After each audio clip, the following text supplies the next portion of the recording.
నమస్తే, నేను Keshav. Welcome to prime debate. ఆంధ్రప్రదేశ్లో ప్రభుత్వ ఉద్యోగులకి జగన్ సర్కారు ఊహించని షాక్ ఇచ్చింది. రేషన్ కార్డులు కలిగిన ప్రభుత్వ ఉద్యోగులు తక్షణమే వాటిని సరెండర్ చేయాలంటూ ఉన్నతాధికారులు ఆదేశాలు జారీ చేయడం సంచలనంగా మారింది. ఒక్క కృష్ణా జిల్లాలోనే మొత్తం 12,000 మంది కార్డులు సరెండర్ చేయాలని ఆదేశించగా వారిలో దాదాపు 8,000 మందికి పైగా గ్రామ వార్డు సచివాలయ ఉద్యోగులు ఉన్నారు. ప్రభుత్వ ఉద్యోగులు రేషన్ కార్డులను వెనక్కి ఇచ్చేయడం చట్టబద్ధమే అయినప్పటికీ వీరిలో అల్పాదాయ వర్గాల వారికి గత ప్రభుత్వం న్యాయం చేసింది.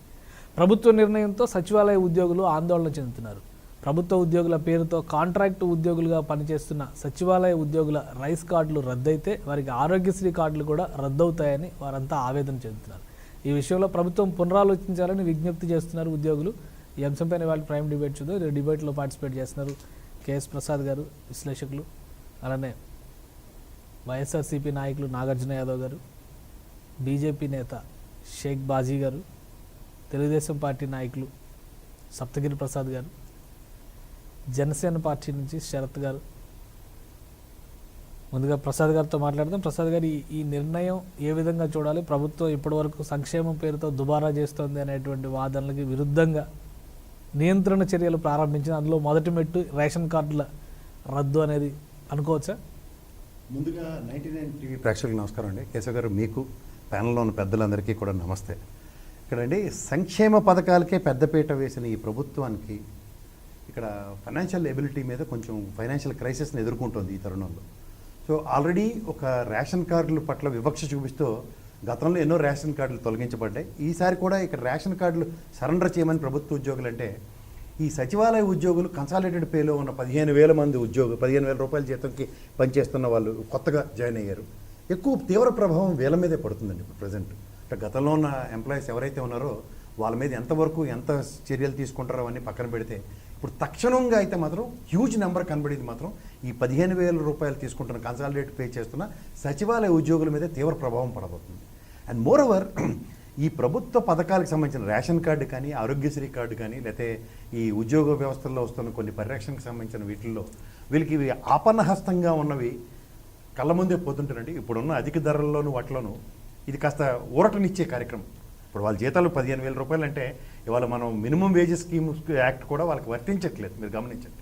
సో ఈ తరుణంలో వాళ్ళు బిలో పవర్టీలో ఉన్నట్టు కిందే వాళ్ళని కన్సిడర్ చేస్తూ ఈ రేషన్ కార్డులు ఇలాంటి ఉపద్రవం అట్లీస్ట్ ఈ సచివాలయ ఉద్యోగుల మీద ప్రభావం చూపించకుండా ఉంటే టు అన్ ఎక్స్టెంట్ దీన్ని ఒక విధంగా అయితే యాక్సెప్ట్ చేయొచ్చు. ఎందుకంటే ఈ రేషన్ కార్డు అన్నది దుర్వినియోగపరచబడుతుంది అన్నది గతంలో ఎన్నోసార్లు ఎంతోమంది చెప్తూనే ఉన్నారు. సో ఫిల్టర్ చేయడం గవర్నమెంట్ పరంగా ఒక ప్రక్రియ అనుకోవచ్చు. కానీ దీని అవుట్కమ్ మీద మాత్రం ఎవరి మీద ప్రభావం పడుతుంది అంటే గవర్నమెంట్ ఉద్యోగం ఇచ్చామా అంటే ఈ సచివాలయ ఉద్యోగులు వాళ్ళందరినీ కూడా వీళ్ళు వాలంటీర్ వ్యవస్థకి ఇంప్రూవ్డ్ వెర్షన్లో ఇంకొక సచివాలయ వ్యవస్థలో మేమే ఉద్యోగాలు కల్పించాం, లక్షల ఉద్యోగాలు అన్న దానికి జస్టిఫై చేసుకుంటున్నట్టుగా కనబడుతుంది తప్ప ఓవరాల్గా వాళ్ళ మీద పడుతున్న ప్రభావం మీద చూడండి. వాళ్ళకి first of all minimum wages act కూడా వాళ్ళకి అప్లై అవ్వట్లేదు. వాళ్ళని గవర్నమెంట్ ఈ 2 సంవత్సరాల తర్వాత ఏదో దీన్ని కన్సాలిడేట్ పే నుంచి వాళ్ళకి పర్మనెంట్ చేస్తాం అంటున్నారు. ఓకే, పర్మనెంట్ అయిన తర్వాత వీళ్ళ మీద ఈ చర్యలు తీసుకుంటే ఆక్షేపణ లేదు. కానీ ప్రజెంట్ ఉన్న సినారియోలో వాళ్ళు కన్సాలిడేటెడ్ పేలో ఉన్నప్పుడు మాత్రం ఇంతింత మీరు చెప్పినట్టు కృష్ణా జిల్లాలోనే 12,000 8,000 మంది వాళ్ళే గ్రామ సచివాలయానికి సంబంధించిన అలా ప్రతి జిల్లా గణాంకాలు చదివితే వాళ్ళ డిబేట్ టైం సరిపోదు. సో ఓవరాల్గా వాళ్ళే చెప్తున్నారు కదా, ఇన్ని లక్షల మంది ఉపాధి మేము సచివాలయ వ్యవస్థ త్రూగా కల్పించామని చెప్పినప్పుడు ఎక్కువ ప్రభావం ఇప్పుడు ఉదాహరణకి కృష్ణా జిల్లానే ప్రాతిపదిక తీసుకుంటే మోర్ దెన్ 80% ఎఫెక్ట్ అయినట్టే కదండి. 80% ఆఫ్ పీపుల్ గ్రామ సచివాలయ వ్యవస్థలోనే వాళ్ళకి ఎఫెక్ట్ అవుతున్నప్పుడు ఖచ్చితంగా వాళ్ళని ఏ విధంగా పరిరక్షణ చేసుకుంటారు అన్నదే ముఖ్యమైనది. ఈ ఫైనాన్షియల్ ఇనేబిలిటీని ఏ విధంగా జస్టిఫై చేస్తున్నారు అంటే మీకు ఇక్కడ ఒక చిన్న క్లూ చెప్తానండి. మనందరం బీజేపీ పార్టీ కానీ తెలుగుదేశం కానీ ఒక విధంగా డ్రైవ్ చేసుకుంటూ వెళ్ళిపోతున్నాం, కానీ ఫైనాన్షియల్ ఇనేబిలిటీతో ఇచ్చేస్తున్నాం అంటే గతంలో తెలుగుదేశం ఆయల్లో కనబడుతున్న అభివృద్ధికి బీజేపీ ప్రభుత్వం నుంచి ప్రత్యేక హోదా కానీ, స్పెషల్ పర్పస్ కానీ, బుందేలుఖండ్ ప్యాకేజ్ కానీ ఇలాంటివి ఏవి రాని తరుణంలో ఈ జగన్మోహన్ రెడ్డి గారు ఒక డిఫరెంట్ ఆప్షన్ ఏమైనా క్రియేట్ చేసి బీజేపీ ప్రభుత్వం మీద ఇంపోజ్ చేస్తున్నారని ఒకసారి ఆలోచించాలి. ఎందుకంటే వెనకబడిన ప్రాంతాలు ఇప్పుడు ఇన్సాల్వెన్సీ డిక్లేర్ చేశారనుకోండి స్టేట్కి, మా దగ్గర డబ్బులు లేవని ఎవరైనా ఏం చేయగలుగుతారు? ఖచ్చితంగా సెంట్రల్ గవర్నమెంటే కదా ఆదుకోవాల్సింది. ఈ ఆదుకోవాల్సిన తరుణంలో వాళ్ళు ఏ విధమైన ప్యాకేజ్ ఇస్తారు? బుందేలుఖండ్ తరహా ప్యాకేజ్ ఇచ్చారనుకోండి వెనకబడిన జిల్లాలకి, స్పెషల్ ప్యాకేజ్ బదులు స్పెషల్ ప్యాకేజ్ ఇచ్చే పరిస్థితిని క్రియేట్ చేస్తున్నారు. ఎందుకంటే ఫైనాన్షియల్ ఎబిలిటీ మా స్టేట్కి లేదు కాబట్టి ఇక్కడి నుంచి అన్ని రంగ సంస్థలు తరలిపోతున్నాయి. ఫైనాన్షియల్ ఎబిలిటీ క్రియేట్ చేయండి, మేము ఏదైనా చేస్తామని చెప్పారు అనుకోండి, ఖచ్చితంగా ప్యాకేజ్ ఇవ్వాలి. ఇది డెఫినెట్గా ఇది ఇండైరెక్ట్ మెలికే. ఎందుకంటే ఇక్కడ కూర్చొని మనలాంటి వాళ్ళు మాట్లాడుతున్న నాలాంటి సామాన్యుడికే ఆ గవర్నమెంట్ స్ట్రాటజీస్ అర్థం అవ్వట్లేదా అన్న విషయంలో ఇంత తీవ్ర ప్రభావం చూపిస్తుందో ఆర్థిక వ్యవస్థ మీద ఆలోచిస్తే ఖచ్చితంగా హిడెన్ ఎజెండా ఏదో లేకుండా మాత్రం ఈ పని వాళ్ళు ఖచ్చితంగా చేయరు. రైట్ మీరు గమనించండి. రైట్ బాజీ గారు, ఏంటి హిడెన్ ఎజెండా ఉంది? కేంద్రాన్ని ఫోర్స్ఫుల్గా ఈ విషయంలో ఆదుకోవాల్సినటువంటి పరిస్థితి, ముఖ్యంగా ఆంధ్రప్రదేశ్కి ఆర్థిక సాయం ఇవ్వాల్సినటువంటి పరిస్థితిని సృష్టిస్తున్నారా? సార్ నమస్కారం కేసీ గారు, అదేవిధంగా ప్రసాద్ గారికి, మీట్లో ప్రసాద్ గారికి, బాజీ గారు మీ ఆడియో మొత్తానికి సార్ రాలేదండి, రాలేదా? రైట్, వినిపిస్తుంది, చెప్పండి. నమస్కారం కేసీ గారు, అదేవిధంగా ప్యానల్ ఉన్నటువంటి మిత్రులు పెద్దలందరూ కూడా నమస్కారం. ప్రసాద్ గారు వ్యక్తితో కూడినటువంటి విమర్శలు తీసుకునేటువంటి విషయంలో చాలా జాగ్రత్తగా మాట్లాడతారు. ఈ గుట్టగాలికి ఎవరి మీద ఎలా తిరిగి తీసుకెళ్లి ఢిల్లీ ఇచ్చినట్టున్నారు, అనేక వెళ్తే లేదో చూడాలి, దారిలోనే ఉందనుకోవాలి. ఇక సమస్య ఉద్యోగాలు ఏదైతే సఫిషియంట్ శాలరీస్ కాకుండా ఇచ్చినటువంటి స్టైఫండ్ ఏదైతే ఉందో ఆ స్టైఫండ్ తో పాటుగా ఇవాళ ప్రభుత్వం ఇస్తున్నటువంటి ఈ యొక్క మంత్లీ శాలరీ అది శాలరీ అంటానికి కూడా లేదు, ఇస్తే గౌరవ వేతనం అని చెప్పి క్లియర్ గా చెప్పారు జగన్మోహన్ రెడ్డి గారు. నేను వాలంటీర్ విషయంలో 5,000 రూపాయలు అన్నారు, సరే అయిపోయింది అనుకున్నాం. గ్రామ సచివాలయం ఉన్నటువంటి 15,000 మంది కూడా మొత్తం దాదాపు 90% ఆఫ్ స్టాఫ్ ఏదైతే ఉందో వాళ్ళెవ్వరికి కూడా ఇవాళ ఉద్యోగాలు పని లేదండి. కేవలం వెళ్ళి కూర్చోవడం రావడం చేశారు, బాగానే ఉంది. ఇది అనవసరంగా రాష్ట్రానికి ఆర్థికంగా బడ్డెను ఇది ఎందుకు పెట్టారు? కేవలం వాళ్ళ మనుషుల కోసం, ఎన్నికల కోసం జరిపారు, వాళ్ళ పని అయిపోయింది. మళ్ళీ ఇంకా ఏముంది ఇప్పుడు ఖాళీ కూర్చున్నా, అందులో mechanical department, electrical department, agriculture department, police department. ఈ మధ్యలో పోలీస్ డిపార్ట్మెంట్ కొత్తగా ఏం చేశారంటే మేము సచివాలయ స్టాఫ్ కూడా యూనిఫామ్స్ ఇస్తామని చెప్తున్నారు. ఇంతవరకు బాగానే ఉంది, ఏదో ఉద్యోగం ఇచ్చారు, ఉద్యోగంలో కింద పైన పడుతున్నారు, బాగానే ఉంది. ఇప్పుడు ఈ కార్డులు పీకేసేటువంటి వ్యవహారం, అన్నం మొత్తం పెట్టంటే పెట్టి సరిగ్గా లోపలికి అరగకుంటే మళ్ళీ కక్కించేటువంటి కార్యక్రమం అనమాట. వాళ్ళు ఫ్యామిలీ 4 మెంబర్లు ఉంటారండి. ఆ 4 మెంబర్లో పిల్లలు కూడా ఇంజనీరింగో, డిగ్రీయో, గ్రాడ్యుయేట్ చదువుకున్న వాళ్ళకి స్కాలర్షిప్ రావాలంటే, లేదా ప్రభుత్వం సంబంధించినటువంటి ఉద్యోగం రావాలంటే అకస్మాత్తుగా తెల్ల కార్డు కాస్త పీకేసి వాళ్ళని ఉన్నత వర్గాన్ని తీసుకెళ్లి వెళ్ళిపోతే ఆ వచ్చే నమ్ముకొని తాతల నుంచి వచ్చినటువంటిగా దాదాపు 3 దశాబ్దాల నుంచి ఆ రాష్ట్ర బియ్యం కూడా తక్కువ చేసేటువంటి ప్రయత్నం. ఈ ఉద్యోగం ఎందుకు ఇచ్చారు, ఆ బియ్యం ఎందుకు మిగుతున్నారు, మళ్ళీ వాళ్ళ భవిష్యత్తు రేపేంటని అర్థం కానటువంటి పరిస్థితి. కేంద్రం ఇవాళ ఈబీసీ రిజర్వేషన్లు ఇస్తూనే ఆదాయం కొలమానంగా చేసి తీసుకొచ్చి వాళ్ళు తీసుకెళ్ళినటువంటి పరిస్థితి వస్తా ఉందండి. గ్రామాల్లో 10,000 రూపాయల ఆదాయాన్ని, పట్టణాల్లో 15,000 రూపాయల ఆదాయాన్ని ఒక ప్రామాణికంగా తీసుకున్నటువంటి వ్యవస్థ నుంచి ఒక్కసారిగా రేషన్ కార్డు పీకేస్తే ఈ ఇచ్చే 15,000 కోసం వాడి జీవితంలో వచ్చేటువంటి ఆరోగ్యశ్రీ కానీ, ఆ జీవితంలో వచ్చేటువంటి లేకపోతే వైద్య సంబంధమైన విషయాలు కానీ, జీవితం నుంచి ప్రభుత్వ ఉద్యోగాలు కానీ, జీవితం నుంచి వచ్చేటువంటి గవర్నమెంట్ ఇల్లు కానీ, జీవితం నుంచి వచ్చేటువంటి బియ్యం కానీ, ఆఖరిగా పిల్లలకు వచ్చిన స్కాలర్షిప్ కానీ అంతా ఉష్కాకయ్యేటువంటి పరిస్థితి.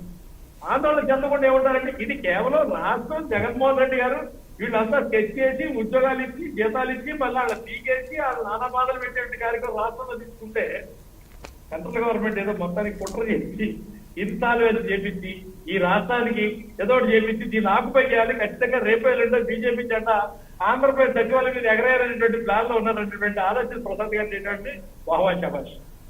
దేశంలో ఏ రాష్ట్రంలో లేనటువంటి రాష్ట్ర అభివృద్ధి, ఆర్థిక ఆదాయాన్ని చూపించేటువంటి ఆంధ్రప్రదేశ్ రాష్ట్రం, ఉచితంగా 55,000 కోట్ల రూపాయలు ఇచ్చేటువంటి ఆంధ్రప్రదేశ్ రాష్ట్రం, మద్యాన్ని బ్రహ్మాండమైన 4-5 రేట్లు పెంచి అమ్మేటువంటి ఆంధ్రప్రదేశ్ రాష్ట్రం, ఇసుకను కూడా సిమెంట్ ధరతో సమానంగా అమ్మేటువంటి ఆంధ్రప్రదేశ్ రాష్ట్రం, ఇంత ఉన్నతమైన ఆదాయం ఉన్నటువంటి అప్పులు అలవంగా చేసేటువంటి రాష్ట్రం, రాష్ట్రంలో 1,17,000 కోట్ల ఆదాయం ఉంటే 1,00,000 రూపాయలు అప్పు చేయగలిగినటువంటి రాష్ట్రం, దమ్మున్న రాష్ట్రం.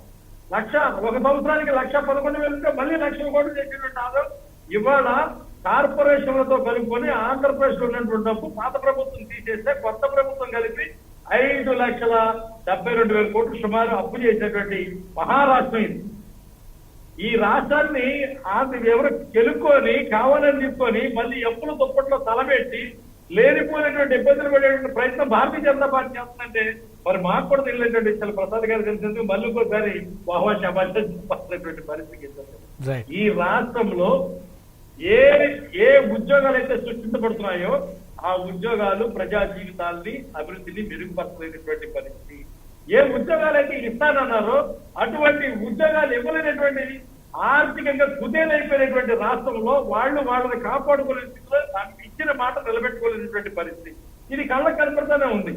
రాష్ట్రంలో ఆనాడు పాదయాత్రలో అమ్మ వస్తున్నానంటే సరే అమ్మని చెప్పి జనం అందరూ కూడా కావాలి జగన్, రావాలి జగన్, కావాలి జగన్, రావాలి జగన్ అని వచ్చాడు. మళ్ళీ ఇస్తారన్న ఉద్యోగాలు వేయాలి, మళ్ళీ ఏదో అన్నా అనుకుంటే ఇంటికి వెళ్తే తీసుకెళ్లి లోపలేసేటువంటి కార్యక్రమం పెట్టాడు. అయిపోయింది వాడు రాష్ట్ర ప్రభుత్వం పరిస్థితి. ఈ అప్పుల గుంపట్లో ఏలుపెట్టేటువంటి ధైర్యం మేము చేస్తామా అంటే మళ్ళీ ఒకసారి ప్రసాద్ గారు చెప్పాల్సినటువంటి నేనేమన్నా అంటే ఈ 10,000 జీతాలతో బతికేటువంటి ఈ గ్రామ సచివాలయ వ్యవస్థని ఉన్నటువంటి వాళ్ళని బాధించడానికి కోసం చేసేటువంటి రేషన్ కార్డు తీసేటువంటి కార్యక్రమం తప్ప మీకు నిజంగా ధైర్యం ఉంటే ఎకరాలు ఉన్న వాళ్ళకి రేషన్ కార్డులు ఉన్నాయి, ఎకరాలు ఉన్న వాళ్ళకి ఉన్నాయి, ప్రభుత్వ ఉద్యోగాల్లో బలంగా ఉన్న వాళ్ళకి ఉన్నాయి, పెద్ద పెద్ద ఆస్తులు భవంతులు ఉన్న వాళ్ళకి ఉన్నాయి రేషన్ కార్డులు. వాళ్ళని గ్రామాల్లోకి వెళ్ళి వాళ్ళని టచ్ చేసి చూడండి ఒకసారి. అమాయకులైనటువంటి నిరుద్యోగులకి ఉద్యోగం పేరు మీద ఇచ్చినటువంటి 15,000 రూపాయల కోసం వాళ్ళ బతుకులు మళ్ళీ ఈ కార్డులు వేసి మిగతా అవకాశాలను నాశనం చేయొద్దని చెప్పని భారతీయ జనతా పార్టీ నుంచి విజ్ఞప్తి చేస్తా ఉన్నాను. రైట్. సప్తగిరి ప్రసాద్ గారు, మీ విశ్లేషణ ఏంటి? ప్రభుత్వం తీసుకున్న నిర్ణయం ఆర్థిక క్రమశిక్షణలో భాగంగా ప్రభుత్వానికి పడుతున్నటువంటి అదనపు వ్యయాన్ని తగ్గించుకోవడంలో భాగంగా అనేటువంటి వాదనను మీరు అంగీకరిస్తారా?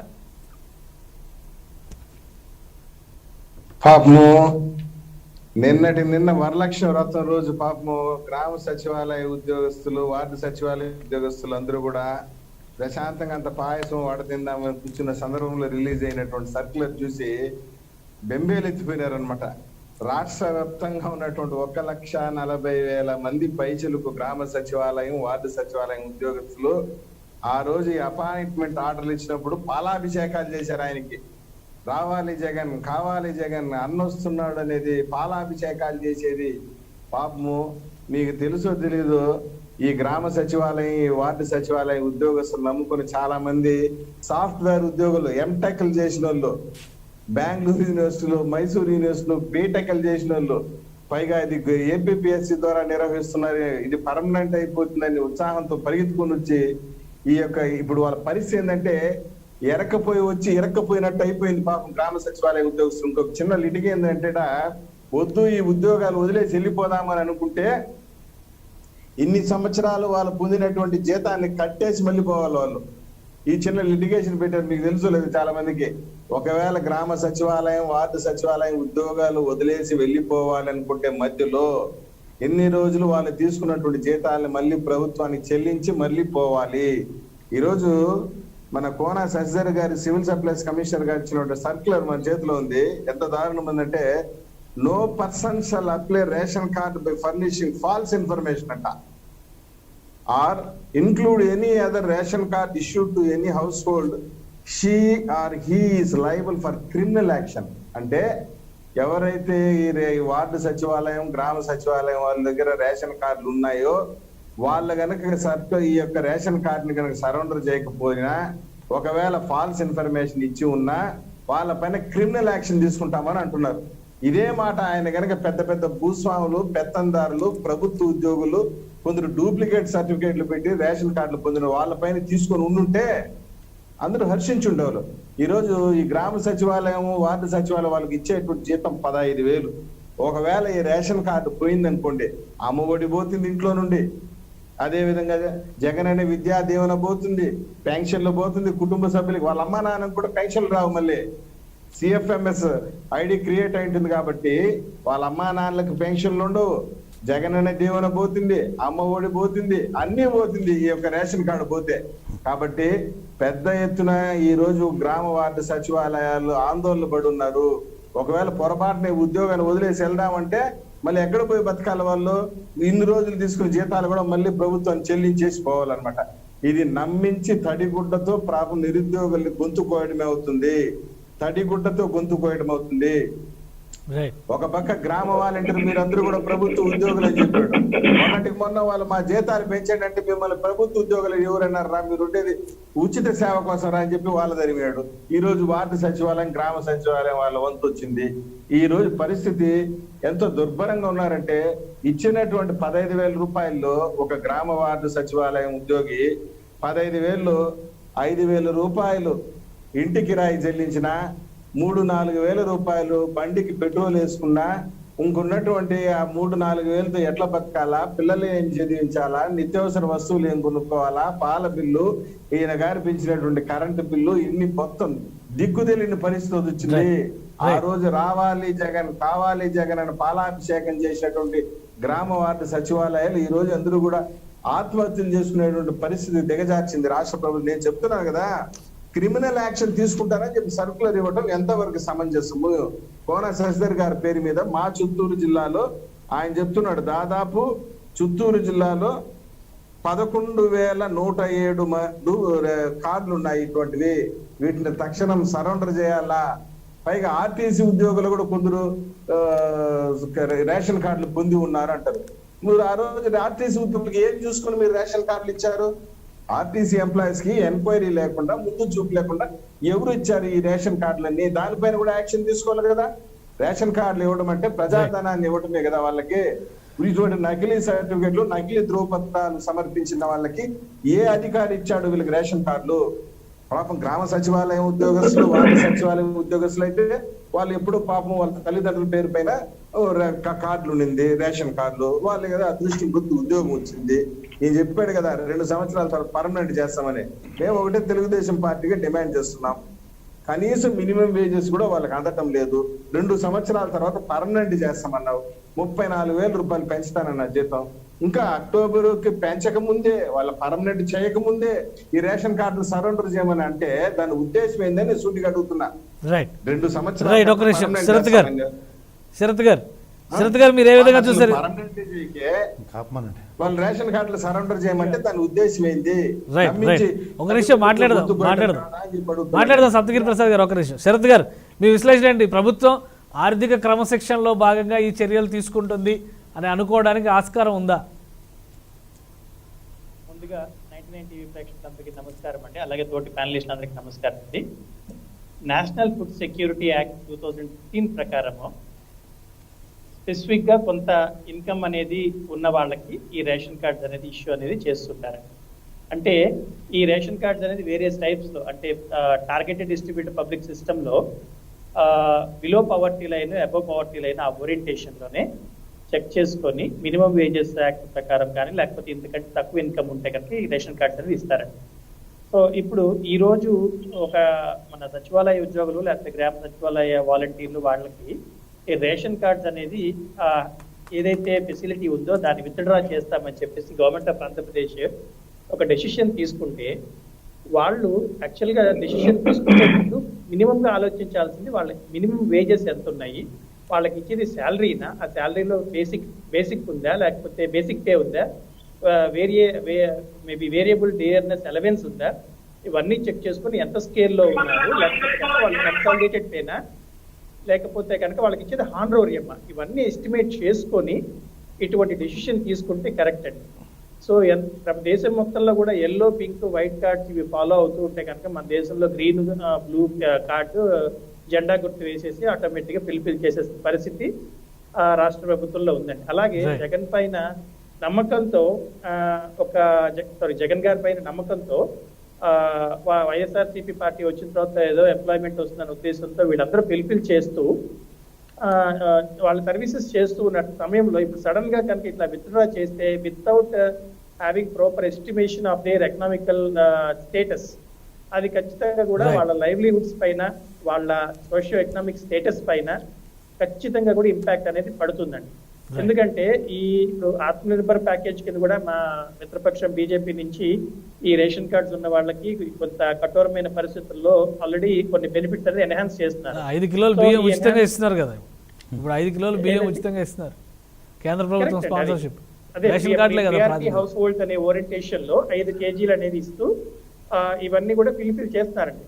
ఇక్కడ ఏంటంటే ఇప్పుడు ఈ సచివాలయ ఉద్యోగులు వీళ్ళు అబౌవ్ పవర్టీలైనా బిలో పవర్టీలైనా అనేది ఓరియంటేషన్ అనేది ఫిల్ఫిల్ చేసిన తర్వాతే వాళ్ళకి ఆల్రెడీ అసెట్స్ కానీ లేకపోతే స్పెసిఫిక్ గా ఉన్న ఓరియంటేషన్ చెక్ చేసి కేస్ టు కేస్ తీయాలి తప్పితే, అంటే తీయవలసి వస్తున్న పరిస్థితి వస్తే తీయాలి తప్పితే యాజ్ పర్ లా ఏదైతే ప్రివైల్ అవుతుందో ఇలా మూకుమ్మడిగా అట్లా తీసేస్తే చాలా మందికి వాళ్ళ ఇంట్లో ఎన్నో బెనిఫిట్స్ పోతాయని ఈరోజు పార్టీకి అతీతంగా చాలా బెనిఫిట్స్ నిజంగా వాళ్ళు కూడా హ్యూమన్ బీయింగ్సే, వాళ్ళు సర్వీస్ ఓరియంటేషన్ లో గవర్నమెంట్ కి అసోసియేట్ అయ్యి పబ్లిక్ సర్వీస్ లో ఉన్నారు.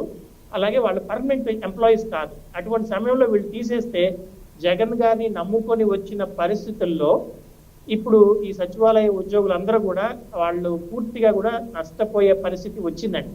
అలాగే వాళ్ళు నిజంగా సర్వీసెస్ ఏదైతే ప్రజలకు చేర్చాలో ఆ చేర్చే పరిస్థితి కూడా వాళ్ళకి ఓరియంటేషన్ తగ్గిపోతుంది. రైట్. సో ఇప్పుడు ఖచ్చితంగా ఏంటంటే ఈ వైఎస్ఆర్సీపీ ఈ రిప్రజెంటేటివ్ కింద వచ్చిన యాదవ్ గారు ఖచ్చితంగా దీనికి ఆన్సర్ చేయాల్సిన పరిస్థితి ఉందండి. ఏ బేసిస్ మీద ఎందుకు విత్డ్రా చేశారు, అలాగే ఇప్పుడు ఒక డిస్ట్రిక్ట్ లో 10,000 మంది ఉంటే కనుక సుమారుగా 13 డిస్ట్రిక్ట్స్ లో మనకి ఇంటూ 5 ఇంటూ 10 అయితే కనుక 1,00,000 మంది వెళ్ళిపోతారు ఈ బెనిఫిట్ నుంచి.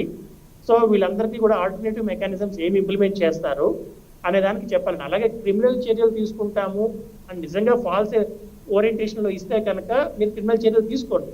మీకు ఆల్రెడీ వాళ్ళకి ముందు నుంచి ఈ వైట్ కార్డ్ అనేది లేకపోతే రేషన్ కార్డ్ అనేది ఉంటే కనుక ఇట్స్ రైట్ అండి. ఎందుకంటే రిట్రాస్పెక్టివ్ ఉంటుంది, ప్రాస్పెక్టివ్ ఉంటుందండి. ప్రాస్పెక్టివ్ ఓరియంటేషన్ లో ఆలోచించాలి తప్పితే రిట్రాస్పెక్టివ్ లో ఉన్న వాళ్ళకి కార్డ్స్ ఇప్పుడు క్యాన్సిల్ చేస్తామంటే కనుక అది నిజంగా ప్రజలకు నష్టం చేసినట్టు అవుతుంది. ఈ వైఎస్ఆర్సీపీ ప్రభుత్వానికి ఖచ్చితంగా ప్రజలు కూడా ఆన్సర్ చేస్తారు, వాళ్ళకి ఖచ్చితంగా కూడా బుద్ధి చెప్తారు సార్. రైట్. వైఎస్ఆర్సీపీ నాయకులు నాగార్జున యాదవ్ గారు మనతో లైవ్ లో ఉన్నారు. నాగార్జున యాదవ్ గారు, అసలు ఏంటి, ఎందుకు ఈ నిర్ణయం తీసుకోవాల్సి వచ్చింది, కారణాలు ఏమైనా ఉన్నాయా ప్రత్యేకంగా? ఆయన మనం అందరం మాట్లాడుతుంటేనే ఆయన ఎంత వ్యంగ్యంగా నవ్వుతుంటే దానికి ఆన్సర్ మనం తెలుసుకోవచ్చు సార్. రైట్. దానికి అర్థం ఏంటో ఇప్పుడు చెప్తారు ఆయన. నాగార్జున యాదవ్ గారు, ఎందుకు ఈ నిర్ణయం తీసుకోవాల్సి వచ్చింది సడన్ గా? ఎందుకని చెప్పిన ప్రభుత్వం ఇన్ని రేషన్ కార్డులని గుర్తించి తొలగించేటువంటి ప్రయత్నం చేయడానికి నిర్ణయానికి కారణం ఏంటి? వెరీ గుడ్ అండి. అక్కడ నా వాయిస్ వినపడుతుంది అనుకుంటా. బేసికల్ గా అక్కడ ఉన్నటువంటి అనలిస్ట్ గారు కొన్ని వ్యాఖ్యలు చేయడం, సరే సమాజానికి సంబంధించినటువంటి గొప్ప జరగాలనేటువంటి కోరుకోవడం, మీడియా అనలిస్ట్ కోరుకోవడం నిజంగా ఆహ్వానించదగ్గ పరిణామమే. ఖచ్చితంగా మీరు చేసేటువంటి మంచి సలహాలు సూచనలు ఏ ప్రభుత్వం అయినా తీసుకోవాల్సింది, ఖచ్చితంగా చేసి తీరాల్సింది. ఇక అక్కడ ఉన్న మన బాజీ అన్న జనసేన పార్టీ వారు, తెలుగుదేశం పార్టీ వారు చెప్తుంటే కాస్త నాకు ఇబ్బందికరంగానే ఉందండి. ఎందుకంటే ఏదో జగన్మోహన్ రెడ్డి గారిని అన్నారు కదా అని టకా వ్యాఖ్యలు చేసేస్తుంటే అటుకోలేదండి. సరే, అక్కడ ఉన్నటువంటి భారతీయ జనతా పార్టీకి సంబంధించిన వాళ్ళు, సార్ మనం ఒక నేషనల్ ఫుడ్ సెక్యూరిటీ యాక్ట్ ఉంది కదా సార్, మనం పంపించుంటాం కదా, దాంట్లో మీరు చెప్పినటువంటి పాయింట్ ఏంటి సార్? ఒకసారి మీరు పెట్టేసుకుంటే తెలిసింది. నేషనల్ ఫుడ్ సెక్యూరిటీ యాక్ట్ పెట్టుకుంటే any member of the family earning more than 10,000 per month in any format. అది మినిమం వేజెస్ యాక్ట్ ముందుదండి. ఇప్పుడు మినిమం వేజెస్ యాక్ట్ మార్చారు. యాదవ్ గారు మీరు చెప్పింది కరెక్ట్, ఒప్పుకోండి. ప్రకారం మాట్లాడాలి, షాప్స్ అండ్ ఎస్టాబ్లిష్మెంట్ యాక్ట్ ప్రకారం మాట్లాడాలి. మాస్టర్ కాస్త ఆగండి మాస్టర్. మాకు చాలా చెప్పడం వచ్చి తట్టుకోండి, కాస్త ఆగండి. ఇంకోటి, ఇప్పుడే కేంద్ర ప్రభుత్వం ఒకటి పెట్టింది, మేరా రేషన్ యాప్ అని. మేరా రేషన్ అని ఒక యాప్ పెట్టింది. అది ఒకటి పెట్టుకొని సచివాలయ ఎంప్లాయీస్ కి సంబంధించినటువంటి ఎవరైనా ఆధార్ కార్డు పెడితే యు ఆర్ నాట్ ఎలిజిబుల్ అని వస్తుందండి. ఎందుకు వస్తుంది అనేది వాళ్ళు అడిగితే బాగుంటుంది. మరొకటి, తెలుగుదేశం పార్టీ వాళ్ళు చెప్తా అన్నారు, సార్ బాగానే ఉంది, GOMS number 8 CF and CS subsection CS1 department dated 18/4/2017 అదే 10,000 అని పెట్టినారు. ఇంకొకటి GOMS నెంబర్ 15 అదే department CF and CS subsection 1 dated 17/10/2017. మీరు ఇచ్చిన జీవోనే 10,000 ఉంటే ఎత్తేమని చెప్పారు. జీవో కాపీలు తీసుకొచ్చి తృప్తి జరిపింది. ఈ రోజు ఆంధ్రప్రదేశ్ రాష్ట్ర ప్రభుత్వం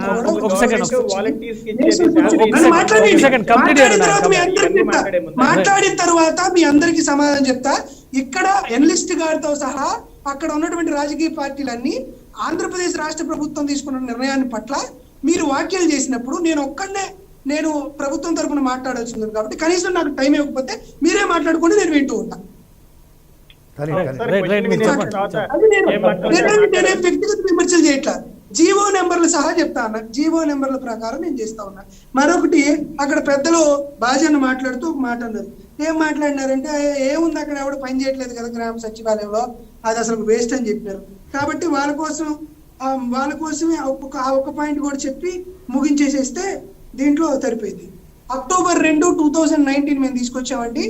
2020 అక్టోబర్ 2కి ఆంధ్రప్రదేశ్ రాష్ట్ర ప్రభుత్వంలో ఏదైతే గ్రామ సచివాలయాల్లో 1,69,901 వినతులు వస్తే 94,05,135 సమస్యను మేము పరిష్కరించాం. దీనికి సంబంధించినటువంటి కేంద్ర గ్రామీణాభివృద్ధి శాఖ మంత్రి, కేంద్రానికి సంబంధించినటువంటి నరేంద్ర మోడీ గారు, వీళ్ళందరూ కూడా ఆంధ్రప్రదేశ్ రాష్ట్ర ప్రభుత్వానికి అప్రిషియేషన్స్ ఇచ్చి మిగతా బీజేపీ పాలిత రాష్ట్ర ప్రాంతాల్లో కూడా గ్రామ వికాసం, గ్రామ అభ్యున్నతి, గ్రామ స్వరాజ్యానికి సంబంధించి ఆంధ్రప్రదేశ్ చేసినటువంటి సిస్టమ్ ని మీరు ఒకసారి అధ్యయనం చేయాల్సిందిగా ఆయా రాష్ట్ర ప్రభుత్వాలకు లెటర్ రాసింది కూడా వారికి ఒకసారి చెప్తాను. మరొకటి చేతులు ఎత్తడం కాదు, తర్వాత మేము చెప్తాం. ఎందుకంటే మనకి ఎక్కడా ప్రాతినిధ్యం లేదు కాబట్టి ఇట్లాంటి పరిస్థితుల్లోనే ప్రాతినిధ్యం వచ్చింది కూడా చెప్పుకోవాలి. దురదృష్టవశాత్తు ఏంటంటే భారతీయ జనతా పార్టీ, జనసేన పార్టీ రెండు పొత్తులో ఉందంటారు, వాళ్ళిద్దరూ డిబేట్లకు వస్తారు. ఎందుకు నాకు అర్థం కాదు. సరే, అది కూడా తీసి పక్కన పెడతాం. మరొకటి అక్కడ తెలుగుదేశం పార్టీ వాళ్ళు చెప్తా ఉన్నారు,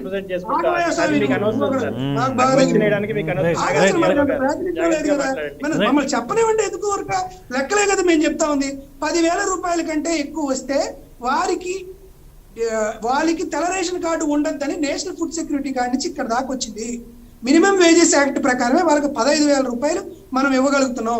సచివ ఉద్యోగులకి అలవెన్స్లు, ట్రాన్స్పోర్టింగ్, వీటికి ఇవన్నీ సమస్యలు పరిష్కారం అవుతాయని వ్యక్తులు ఆయా మండలంలో ఉన్నటువంటి స్థానికులనే మాత్రం ఆ మండలంలో ఉన్నటువంటి వాళ్ళ చోటనే వాళ్ళకి మనం ఉద్యోగాలు ఇచ్చిన పరిస్థితి నెలకొంది. మరొకటి వీళ్ళేదో చెప్తా ఉన్నారు.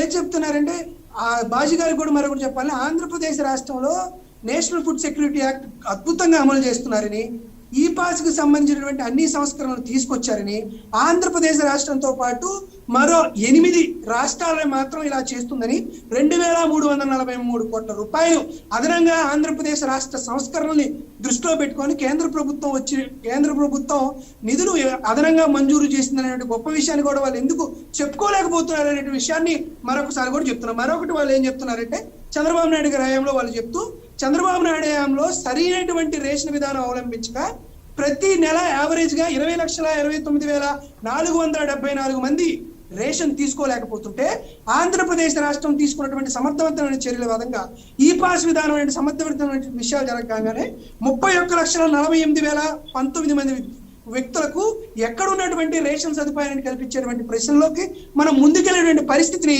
ఆ రోజు అక్కడ ఉన్నటువంటి వాళ్ళని తెలుసుకోవాల్సినటువంటి సందర్భం ఉంది. మరొకటి అక్కడ చెప్తున్నారు, ఆంధ్రప్రదేశ్ రాష్ట్రంలో దాదాపుగా 1,50,00,000 దాకా రేషన్ కార్డులు ఉంటే, కేంద్ర ప్రభుత్వం నేషనల్ ఫుడ్ సెక్యూరిటీ యాక్ట్ ప్రకారం వాళ్ళ కేటగిరీలో వచ్చేది కేవలం 92 లక్షలు మాత్రమే. 92,22,944 కార్డులు మాత్రమే కేంద్ర ప్రభుత్వం ఇచ్చినటువంటి నేషనల్ ఫుడ్ సెక్యూరిటీ కింద వస్తుంది. వాళ్ళు 24 లక్షల మెట్రిక్ టన్నులు వస్తే, ఆంధ్రప్రదేశ్ రాష్ట్ర ప్రభుత్వం అదనంగా 14,72,000 మెట్రిక్ టన్నులు కేంద్ర ప్రభుత్వం ఇచ్చేటువంటి కాకుండా కిలో 36 రూపాయల సబ్సిడీ అదనంగా ఆంధ్రప్రదేశ్ రాష్ట్ర ప్రభుత్వం చూసుకుని ముందుకెళ్తుంది. ఈ కేంద్ర ప్రభుత్వం చేసేటువంటి దానికంటే ఆంధ్రప్రదేశ్ ప్రభుత్వం ప్రతి సంవత్సరం 4,441.48 కోట్ల రూపాయలు ఆహార సబ్సిడీకి అదనంగా చెల్లించి 68,630 మెట్రిక్ టన్నులు ఇంకా ఎక్కువగా తీసుకెళ్లేటువంటి సదుపాయం కలుగుతుంది. ఎందుకు మేము చెప్తున్నామంటే, ఎవరో ఒకరిని ఆపేసి ప్రభుత్వ ఉద్యోగులు వాళ్ళని తీసుకెళ్ళడం కదా. ఇది నేషనల్ ఫుడ్ సెక్యూరిటీ ప్రకారం 10,000 రూపాయలే మినిమం సదుపాయం కలిగితే వాళ్ళకి 15,000 రూపాయలు వస్తుంది. కాబట్టి ఈ రోజు కూడా వాళ్ళు అలానే వస్తున్నాయి. కాబట్టి దానికి సంబంధించినటువంటి సిఎఫ్ఎంఎస్లు, ఆధార్ ట్రాకింగ్, ఆధార్ అనుసంధానం కేంద్ర ప్రభుత్వం నుండి ఇక్కడ దాకా అన్ని రాష్ట్ర ప్రభుత్వాలు చేయాల్సి వస్తుంది. కాబట్టి ప్రతి ఒక్క చేట వన్ నేషన్ అనేటువంటి సంస్కరణలు వస్తున్నాయి. కాబట్టి ఖచ్చితమైన విషయాలు కావాలని కాబట్టి జరిగింది. అందులో అందరినీ తీసేయమని అనేటువంటి విషయాలు కాదు. కొంతమంది వాళ్ళకి సంబంధించినటువంటి వ్యవహారాల్లో మార్చుకునేటువంటి సదుపాయాలు ఉన్నాయి. ఎందుకంటే గతంలో రేషన్ కార్డుని స్ప్లిట్ చేసేటువంటి అవకాశం తెలుగుదేశం పార్టీలో లేకపోయినా, ఆంధ్రప్రదేశ్ రాష్ట్రంలో కొత్తగా కార్డులు విభజించేది ఈ సంవత్సర కాలంలో 4,38,013 కొత్త కార్డులు మనం విభజించాం. 17,07,928 మంది కొత్త సభ్యులను యాడ్ చేసేటువంటి వెసులుబాటు ఉంది. కాబట్టి ఆ వెసులుబాటుల్ని, అవకాశాలను కూడా సద్వినియోగం చేసుకొని ఎక్కడైతే విషయాలు క్రోడీకరించుకోవాలో, ఎక్కడైతే సమాజం ప్రకారం ముందుకెళ్లాలో అలాంటి విషయాలన్నింటినీ మనం అంచనా వేసుకొని ముందుకెళ్లాల్సినటువంటి పరిస్థితి వస్తుంది. కాబట్టి ఇక్కడ మేము చేయదలుచుకున్నాం. ఈ రోజు మనం మాట్లాడేటువంటి అన్ని విషయాల్లో ఇబ్బందికరమైన పరిస్థితులు ఏర్పాటు చేస్తూ దాంట్లో మనం తప్పు కాదు కదా, దీంట్లో మనం ఎక్కువ కాదు అనే మాటలు కదా. ఎవరిని ఎక్కడ ఇబ్బంది పెట్టాలనే ఆలోచన మాకు లేదు. అది నేషనల్ ఫుడ్ సెక్యూరిటీ యాక్ట్ ప్రకారం భారతదేశంలో ఉన్నటువంటి అన్ని రాష్ట్రాలు ఏర్పాటు చేసి. మరొకటి తెలుగుదేశం పార్టీ వాళ్ళు ఒక మాట చెప్పారు, అయ్యో ఆధార్ కార్డు పోతే జగనన్న విద్యా కానుక రాదు కదా, పెన్షన్లు రావు కదా, అమ్మఒడి రావు కదా. సంతోషం.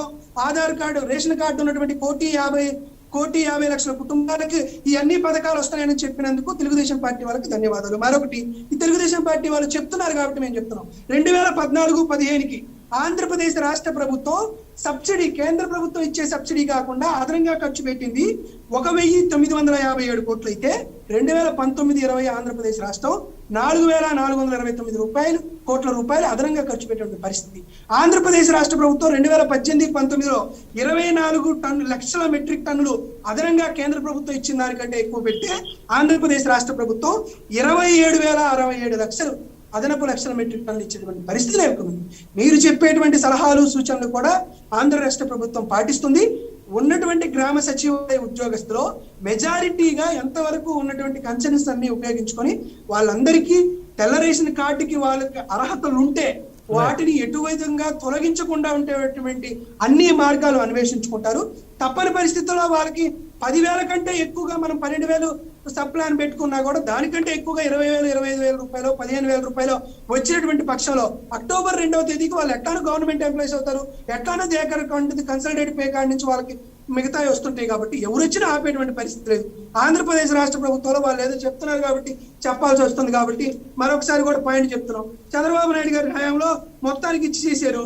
ఏమి ఇచ్చేసినారా బాబు అని నేను చెప్తానండి. చాలు 4,23,249 మంది కార్డు లబ్ధిదారులు ఏడున్నారో ఈ రోజు కూడా తెలియదు. చంద్రబాబు నాయుడు గారు అప్పుడు ఉన్నటువంటి పౌర సరఫరా శాఖ పరిటాల సునీత్ గారు ఆడికెళ్ళో పట్టుకొని రావాలి. మరి అందరూ లేవు, తీసేస్తే తీసేసారు అంటున్నారు. 4,23,240 ఆయన చిత్తూరు అంటున్నారు. కాబట్టి చిత్తూరుకు సంబంధించి 27,206 కార్డులకి ఎక్కడున్నారో తెలియదు వాళ్ళకి.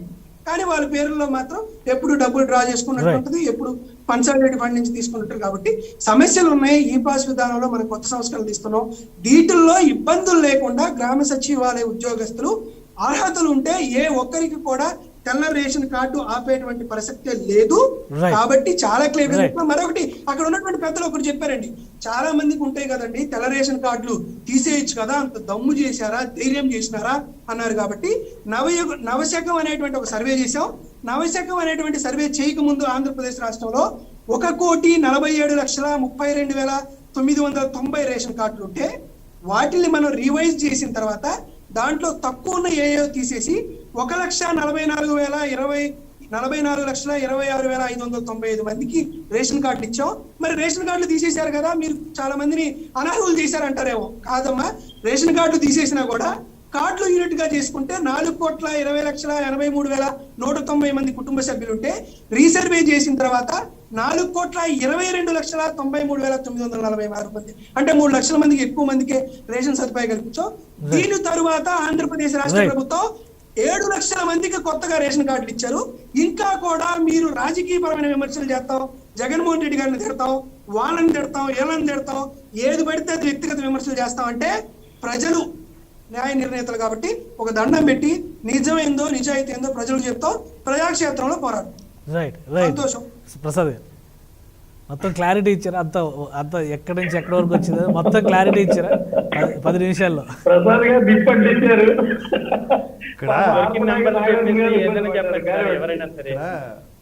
మీరు ఒకటి గమనించట్లేదు, జీవిడి కృష్ణమూర్తి గారు శిష్యులు సార్ వాళ్ళు స్టాటిస్టిక్స్లో వీళ్ళు ఆరితేరిపోయినారు. ఈయన ఒకడు, రాజీవ్ గారు ఒకరు ఉద్దండ పిండులు ఆ విషయంలో. గురుగారికి దండం పెట్టాలి ఇక్కడ ఖచ్చితంగా చెప్పాలంటే. ఎందుకంటే అవకాశం పట్టినట్టు స్టాటిస్టిక్స్ అని ఇలా టకమని పెట్టుకుని ఉంటారు. నిజమే, ప్రభుత్వంలో ఉన్నావు కాబట్టి మీ సోదరా నీ దగ్గర ఇవన్నీ ఉండవు, సర్వసాధారణం. మంచి స్టాటిస్టిక్స్ చెప్పావు, అన్నీ నువ్వే చెప్తున్నావు. ఇక్కడ చూడు, 94 లక్షల చిల్లర మందికి సెంట్రల్ గవర్నమెంట్తో అనుసంధానించుకుని 5 కేజీల రేషన్ ఇస్తున్నారని నువ్వే ఒప్పుకుంటున్నావు. అంటే your indirectly giving credit to respect to central government. అలాగే మాకేం సమస్య లేదన్నా, మాకేం సమస్య లేదు. కేంద్ర ప్రభుత్వం ఇస్తుందని చెప్పుకోవడానికి మాకేం సమస్య లేదు. స్మాల్ కరెక్షన్, కేంద్ర ప్రభుత్వం కిలో బియ్యం 3 రూపాయలకి ఇస్తుంది. ఆ 94 లక్షల మందికి కూడా కేంద్ర ప్రభుత్వం ఇస్తున్న 3 రూపాయలు 2 రూపాయలు సబ్సిడీ ఆంధ్రప్రదేశ్ రాష్ట్ర ప్రభుత్వం కలిపి పెట్టి రూపాయి ఇస్తుంది. జస్ట్ మిమ్మల్ని ఇబ్బంది పెట్టినందుకు సారీ, ఇక మీరు ప్రొసీడ్ అవ్వచ్చు. అదొకటి చెప్తున్నాను అంతే. ఇబ్బంది లేదు, సంతోషం. వినండి ఒక్కసారి. ఇందులో లాజిక్ అసలైన లాజిక్ ఎక్కడే ఉంది. మీరు సెంట్రల్ గవర్నమెంట్ ఇస్తున్న 5 కేజీల బియ్యానికి సంబంధించిన 1 నేషన్ 1 రేషన్ కార్డుకి జస్టిఫై చేస్తున్నారు. అందరూ హ్యాపీగానే ఉన్నాం, దానికే ఉపద్రవం ఏం రాలేదు, సంతోషం.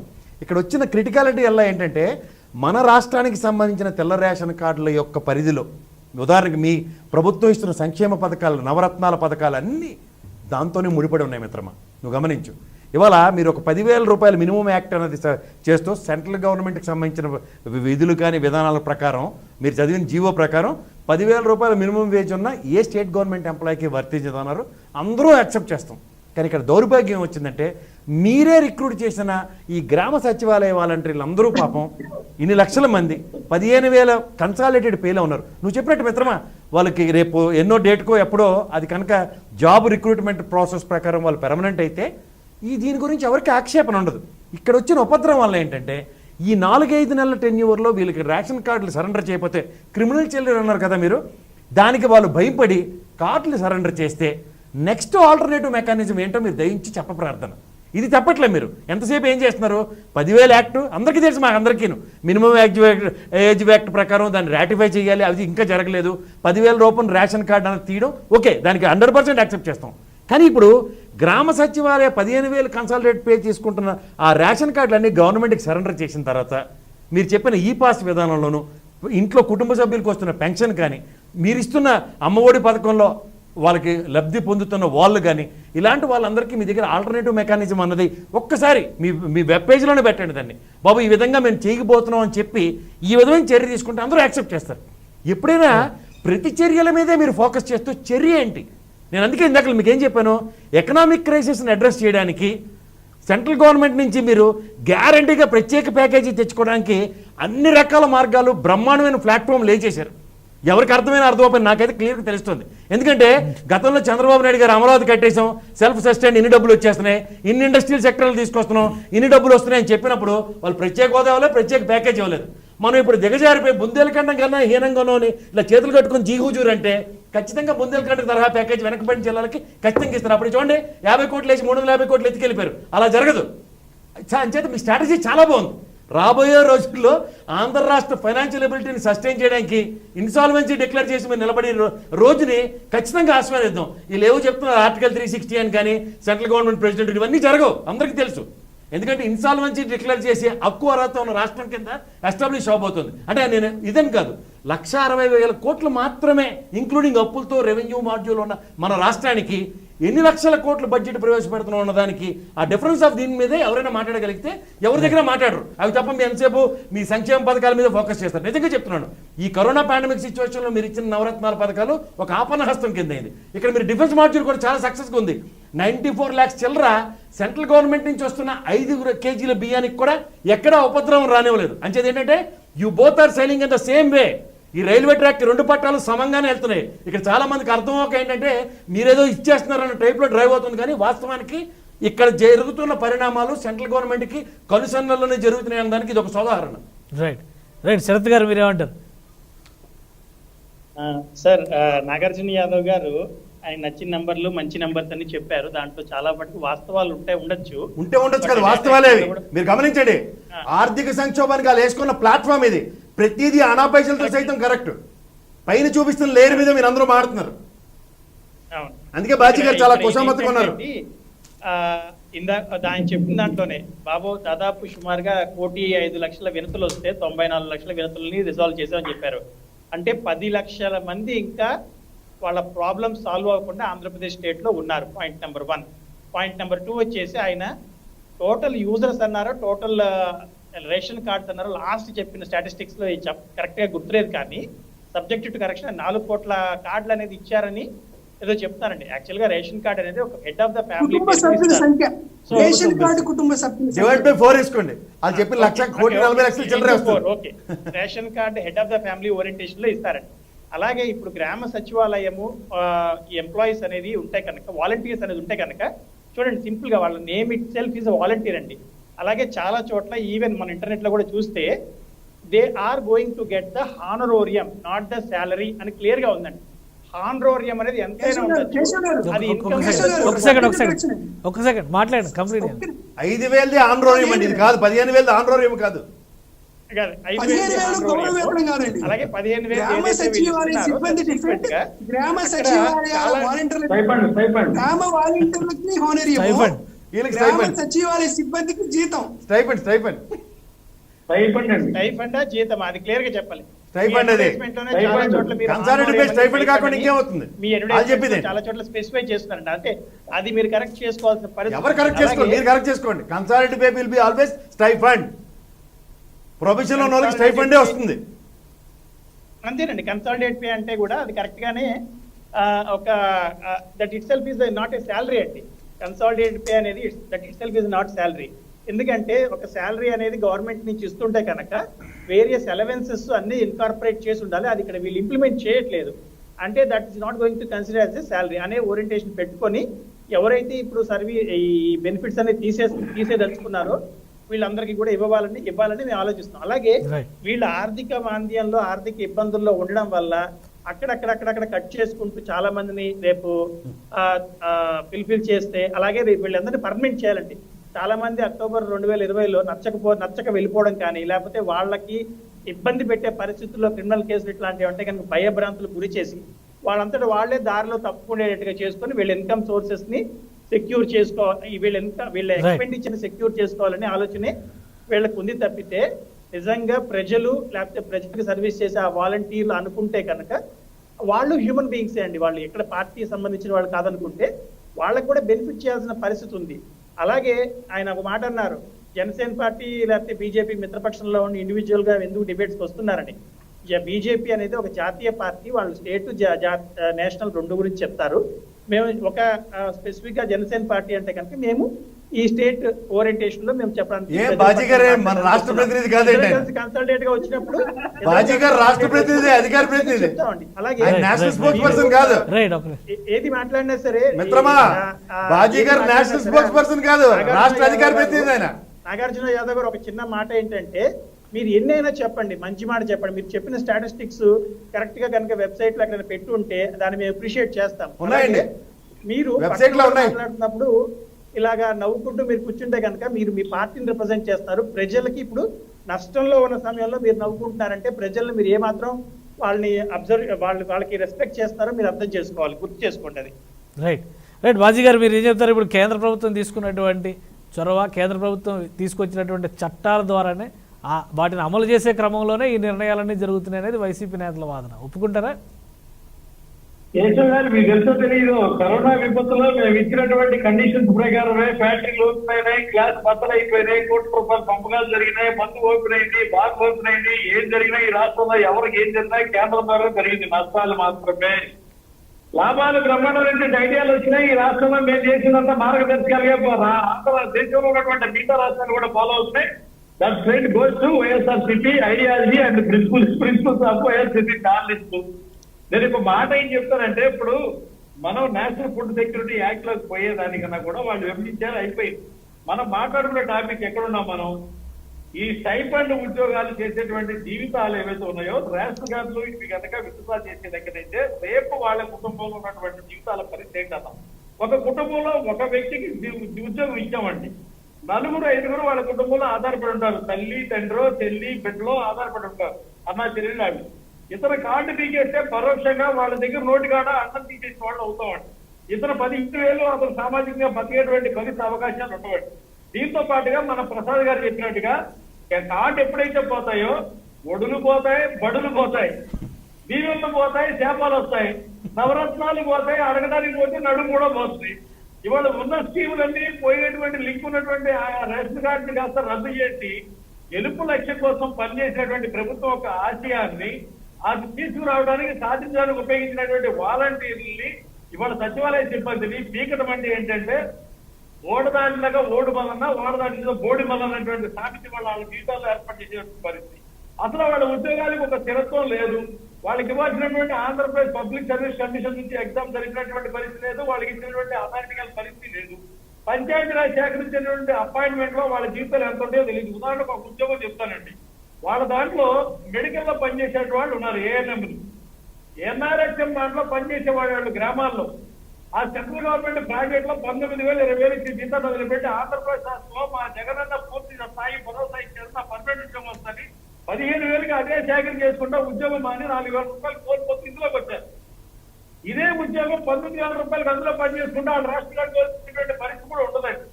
వీళ్ళు ఆదాయమే అవకాశంగా తీసుకుంటే నేను ఇందాక చెప్పినటువంటి మాట గవర్నమెంట్ కి నేను చేసేటువంటి సూచన, రెవెన్యూ పరిధిలో ఉన్నటువంటి ఆస్తులు ఉన్నటువంటి వాళ్ళు, బిల్డింగ్ ఉన్నటువంటి ఎవరైతే ఉన్నారో వాళ్ళ కార్డులు తీస్తే వీరు చెప్పినటువంటి 1,44,000 కోట్ల లక్షలు ఏదో 1,44,00,000 మంది రేషన్ కార్డులు ఏవైతున్నాయో అందులో సగం లేకపోతాయండి.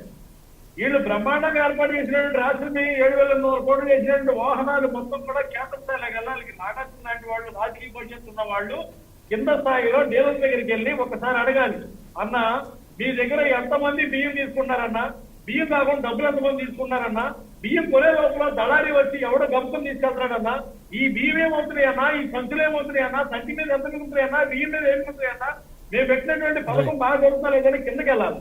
ఈ రిపోర్ట్ ఇచ్చేటువంటి వాళ్ళు చూసుకుని ఆ రిపోర్ట్లు కాగితాల మీద రాసుకొని మా అందరికి బాగా మించున్నాడు బొగ్గల రాజేంద్ర ప్రసాద్ గారు, మాకు కలుస్తా ఉంటాడు. ఆయన కూడా మించిపోయి లెక్కలు చెప్తున్నారు వీళ్ళు. ఆయనే పాపం ఇదివరకు పిహెచ్డి మెంబర్ గా ఉండి లెక్కలు చెప్పి మళ్ళీ ఇప్పుడు లెక్కలు చెప్పాల్సిన పరిస్థితి వచ్చేసరికి ఏం చేస్తామన్నా ఏం చేయలేమనే పరిస్థితి వస్తే వీళ్ళు మాత్రం బ్రహ్మాండంగా సెంట్రల్ గవర్నమెంట్ నుంచి స్టేట్ గవర్నమెంట్ వరకు, స్టేట్ గవర్నమెంట్ నుంచి మీ స్టూడియో వరకు, మీ స్టూడియో నుంచి మళ్ళీ ఆ దేశంలో ఉన్నటువంటి అన్ని రాష్ట్రాల వరకు లెక్కలు చెప్తా ఉంటారు. క్షేత్ర స్థాయిలో కష్టాలు తెలుసుకొని నడవమని చెప్పని ప్రతిపక్షాలు చెప్పినప్పుడు వాటిని ఆచరించి కింద స్థాయికి వెళ్ళి ఆలోచించడం మంచి పద్ధతి కానీ దాడుల క్రమంలో పోయేటువంటి ఆలోచన మంచి కాదు. అయితే నాగార్జున అమ్మే దాడి చేసినట్లేదు, సపోర్ట్ చేసుకునే విషయంలో మాత్రం విపరీతంగా సిమెంట్, ప్లాస్టర్ ఆఫ్ ప్యారిస్ మొత్తం దొరికినవన్నీ పేస్ట్ చేసి పెట్టుకున్నటువంటి పరిస్థితి ఇప్పుడు అక్కడ కనపడతా ఉంది. ఇంత కష్టపడాల్సిన అవసరం లేదు. కోల్పోతున్నారు, ఆహార ఉపాధి కోల్పోతున్నటువంటి వ్యక్తుల్ని కాపాడమని అడుగుతున్నాం అంటే. రైట్ సప్తగిరి ప్రసాద్ గారు, మీరు ఏమంటారు? నాగార్జున యాదవ్ గారు చెప్పినటువంటి లెక్కల ప్రకారం చూస్తే మీరు ఇచ్చిన జీవోల ఆధారంగా అన్ని ఎవిడెన్సెస్ అన్నీ కూడా చాలా పక్కాగా చూపించారు. ఏమంటారు, మీరేమంటారు?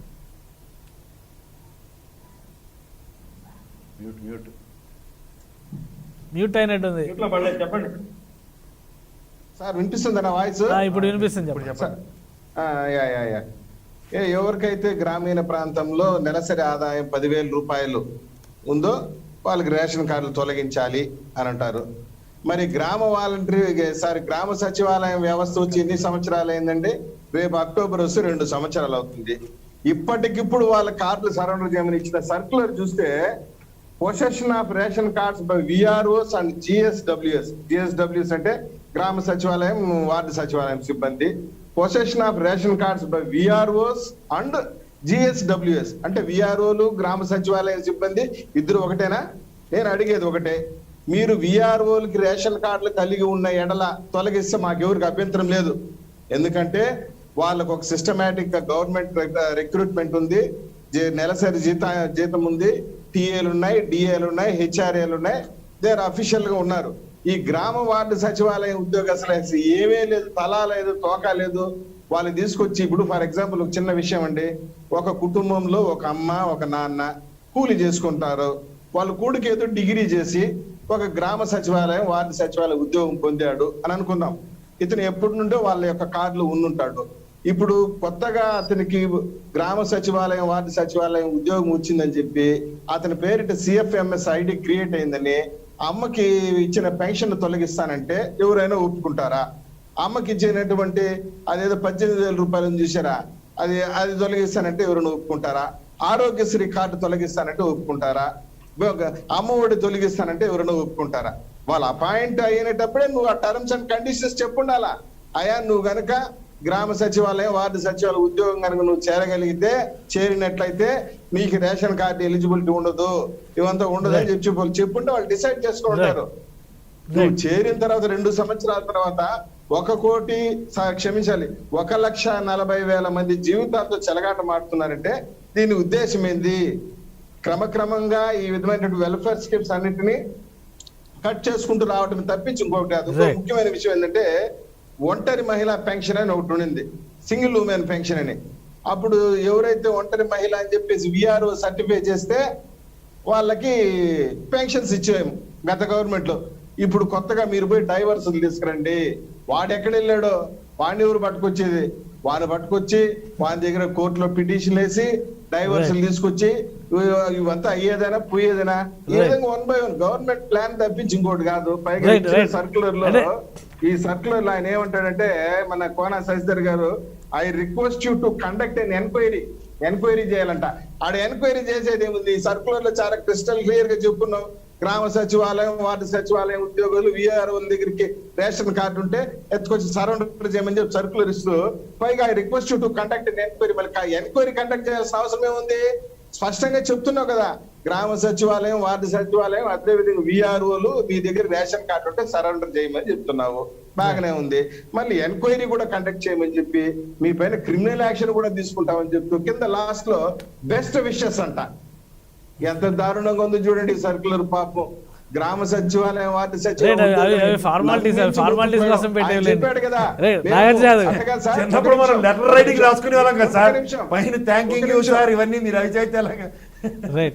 బెస్ట్ విషెస్ చెప్పడం ఎందుకు? నీ పైన క్రిమినల్ కేసు పెడుతున్నామని చెప్తూ నీ పైన మళ్ళీ బెస్ట్ విషెస్ ఎందుకు సార్? నాకు తెలియక అడుగుతాను.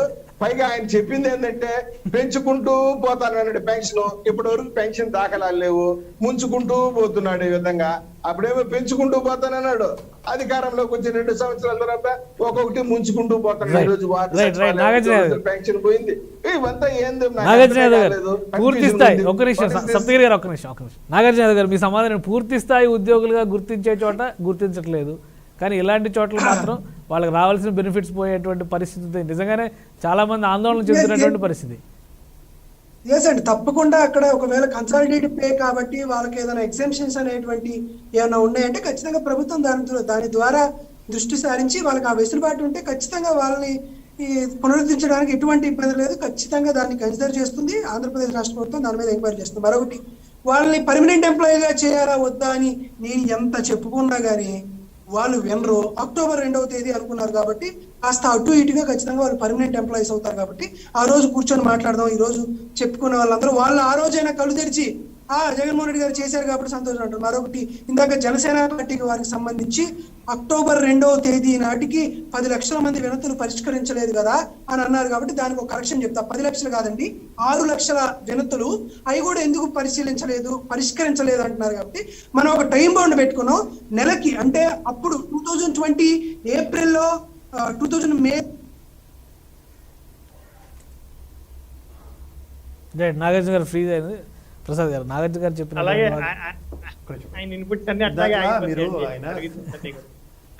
టెక్నికల్ ప్రాబ్లం అది.